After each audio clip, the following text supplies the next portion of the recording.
Vous venez de l'entendre dans l'Évangile, le Fils de l'homme est venu pour servir et donner sa vie en rançon pour la multitude. Et demain, vous entendrez quelque chose de semblable à la messe du dimanche. Dans la deuxième lecture, saint Paul dit que le Christ Jésus s'est donné lui-même en rançon pour tous. Jésus s'est mis à notre service. Il a été la rançon versée pour notre libération et pour notre rédemption. Il nous a libérés en nous rachetant. Vous remarquerez que ni l'Évangile, ni saint Paul ne précisent à qui le Christ s'est donné en rançon.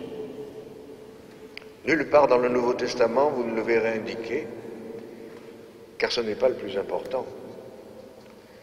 C'est même dangereux de chercher à aller dans cette direction.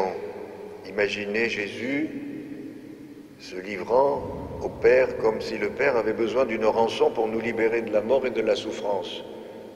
Beaucoup d'écrits ont été réalisés en ce sens, comme présentant Dieu comme un Dieu sanguinaire qui voulait absolument la mort de son Fils.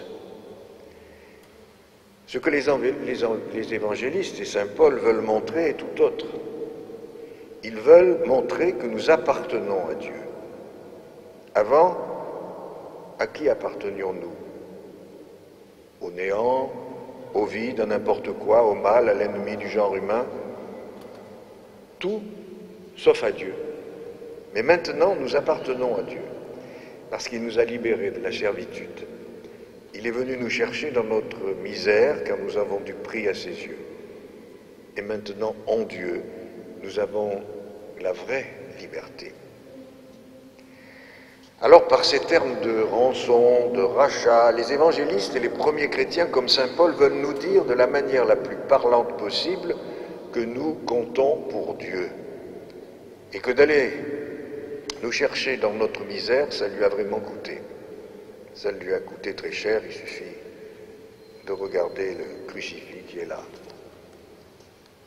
Voilà ce que ça lui a coûté. Vous le savez bien. Ce à quoi on tient le plus est souvent ce qui nous a le plus coûté. Un même vélo n'a pas du tout la même valeur pour un enfant qui économise sou après sou pendant des mois pour l'acheter, que pour un enfant à qui il est offert à l'instant même où il en exprime le souhait.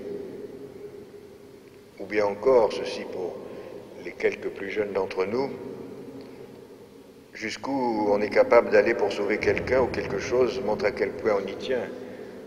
Dans Harry Potter, je ne sais pas s'il y a parmi les adultes les lecteurs, mais au moins parmi les plus jeunes, dans Harry Potter, par exemple, la mère trouve la mort en lui sauvant la vie.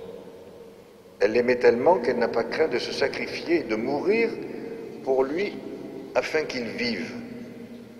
Eh bien, il en est ainsi pour Dieu. Nous lui avons coûté cher. Nous lui avons coûté de la sueur et des larmes. Nous lui avons coûté la vie. Mais c'est pour la gloire. Dieu est pour tous. Le pardon est pour tous. La miséricorde est pour tous. Le Christ est pour tous. Le pauvre, le faible, le fort, l'intellectuel, le scientifique, le patron, le migrant, l'ouvrier, il est pour tous. Il n'est pas notre propriété. Il n'est pas à nous. Il est pour nous. Le Christ nous rejoint tous et il parle à chacun de nous aujourd'hui. Et qu'est-ce qu'il nous dit? Qu'il est venu pour servir, qu'il est venu pour nous, qu'il nous aime, que la miséricorde du Père est incomparablement plus forte que notre propre misère, et que si nous nous ouvrons à cette miséricorde qui nous tend les bras, le plus lourd de nos péchés ne pèse plus rien. Alors il faut nous jeter dans les bras de la miséricorde du Père, comme le fils prodigue dans l'image si connue de Rembrandt. Quand on passe une porte, c'est pour entrer dans une maison. Et bien que ce passage de la porte sainte soit un retour à la maison du Père, s'il s'avère que nous nous en étions éloignés, et nous y trouverons alors les joies des retrouvailles. Dans quelques semaines, nous allons fermer la porte. Un geste symbolique. Mais désormais, la porte de notre cœur doit définitivement rester ouverte au pardon. Si ce n'était le cas, quel serait le sens de cette parole du Notre Père ? Pardonne-nous nos offenses comme nous les pardonnons à ceux qui nous ont offensés.